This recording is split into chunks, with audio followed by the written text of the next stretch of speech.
Ilya Shapiro of the CATO Institute, still standing by, I hope, and hopefully we can talk a little bit about the news that we're hearing.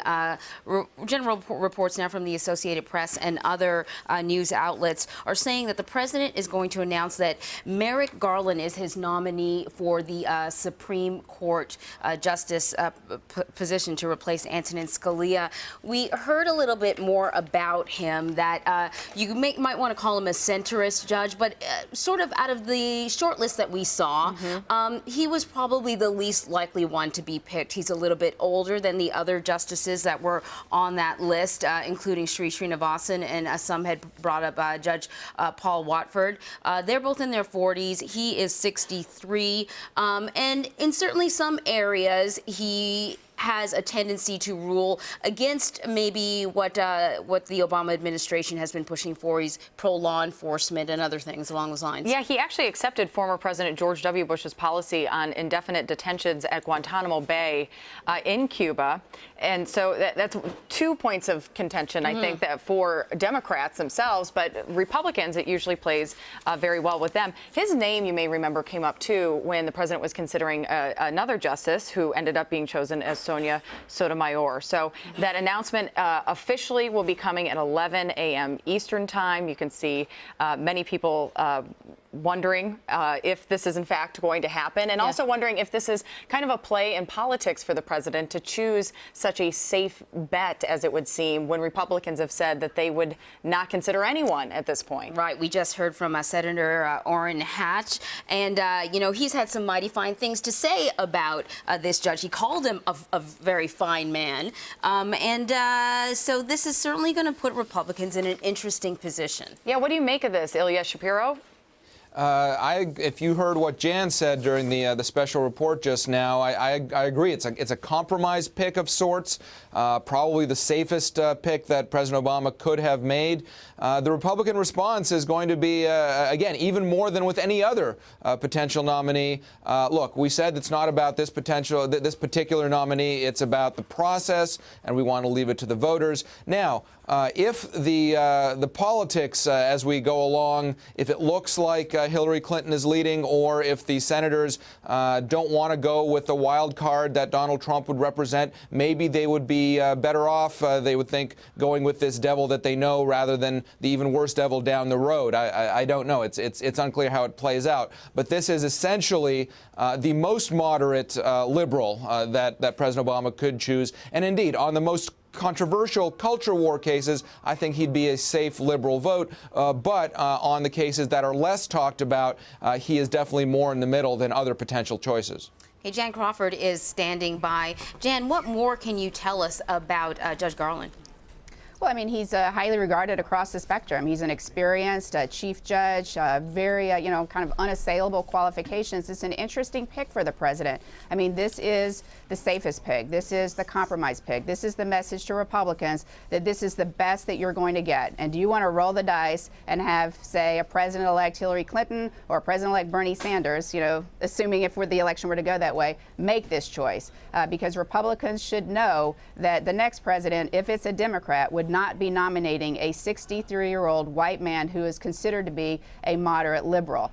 That's the argument the White House will be making now as they try to put pressure on Republican senators to cave. I would not expect Republican senators to budge, though. I mean, not anytime soon. But I think the calculus in the White House is that if it comes around in October and it looks like the Democrats are headed straight for the White House, those Republicans might change their mind and agree that this is about the best they're going to get. Well, Jan, I want to touch on that a little because we talked to Senator Orrin Hatch just a short time ago, and in previous interviews, he called Judge Garland a fine man and then said that the president would probably not appoint him because of the election that's going on. What do you make of that? Well, I think that shows that the president was focusing on confirmation politics more than on election politics. This is not a pick that's going to rally the base. This is not a pick that's necessarily going to try to, get turnout up as a more, historic pick, say a first Asian American or maybe a second African American on the Supreme Court to counterbalance conservative Justice Clarence Thomas. Those picks would have done more to fire up the outside groups and the base. This argument is all about the president picked what he believed to be the best federal appeals court judge out there, one who is 63 years old, highly experienced, unassailable qualifications, and Republicans, that is as good as you're going to get. Now you need to do the right thing. This, again, will be the White House argument, and confirm this man. Ilya, what about another argument that this, in fact, is playing politics, that he chose Garland because he's going to sort of operate as a sacrificial lamb and show up the Republicans as being resistant to any sort of compromise? Well, it is sort of a double reverse psychology at a certain point, in the sense that Garland is the least ideological, the least political potential nominee, as Jan described, and therefore, by picking someone like that, he does put the pressure on the Republicans. Are they going to stick with their position? And I agree that if it comes down to later this summer, or especially closer to if it's October and it's becoming clear that the Democratic nominee is going to win, I think he could even be confirmed before the election, when the writing is on the wall. I should also note that in both previous nomination processes, when Justice Sotomayor and Justice Kagan were confirmed, he was a runner-up then as well. So very well known to the White House, to President Obama, always on the short list. I think it was a relatively easy and safe nomination for the president to make, and we'll see how it plays out. Jan, I want to ask you before you go, can you talk about the process within the White House, the group President Obama put together to go ahead and pick this nominee? You know, I just have to say I'm already getting emails from some people in the outside groups that this is boring, that this is shocking, that this is disappointing. And I think that's the reaction you're going to hear from some of these outside groups who had hoped for a more historic choice, who had hoped the president would use this pick to bring more diversity to that Supreme Court, to help rally the base for this election. So, you know, the president, I mean, ultimately these groups, of course, are going to be on the president's side, and they will be pushing for Judge Garland to be confirmed. But I think right now, the initial feeling is one of, you know, there's not a lot of jubilation going on from some of these groups on the left. But that does not hurt Merrick Garland at the end of the day. That also plays into the president's arguments, you know, that, look, you know, I'm getting heat from my left, but I'm compromising. I'm offering an olive branch. And so now, Republicans, it's your turn to kind of, you know, on your right, the people who are saying no, you know, let's all come together. So in some ways, the disappointment that you're going to hear this morning from the left actually helps the president's case even more.